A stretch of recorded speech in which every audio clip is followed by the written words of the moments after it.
Ça, Émilie Bonnivard, je vous donne la parole juste après. Pas que je ne veux pas répondre, mais j'aimerais répondre après mesdames, parce que ma réponse va dépendre évidemment de ce que chacune va répondre. Est-ce qu'on fait barrage ou pas? Qu'est-ce qu'il faut faire, oui ou non, déjà, cordon sanitaire au RN sur les postes clés? On ne peut pas mépriser le vote de plus de 10 millions d'électeurs. Donc les députés du Rassemblement national ont été élus et pour le coup, je crois que les électeurs seraient très choqués par le fait de bloquer le droit aux députés du Rassemblement national d'accéder aux postes de vice-présidence, etc. C'est notre fonctionnement démocratique et on doit le reconnaître. La deuxième chose, c'est qu'il n'y a aucune coalition de la droite républicaine avec Emmanuel Macron, puisque nous avons, avec Laurent Wauquiez, dit dès le lendemain que nous ne voulions pas de coalition et que nous n'aurions aucun ministre.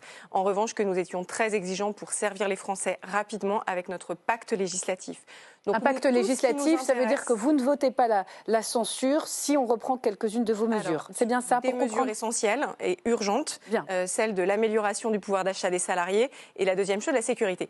Nous, ce qui nous intéresse et notre unique objectif, c'est de trouver le meilleur moyen pour répondre aux attentes des Français que nous partageons tous et toutes ici.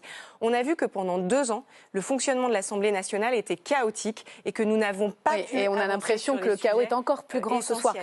Donc j'entends que vous voterez à droite pour le RN, pour qu'il ait des postes clés et qu'il soit à juste proportionnalité les députés représentée. Du nouveau Front populaire, évidemment, soient représentés. Parce qu'il n'a pas encore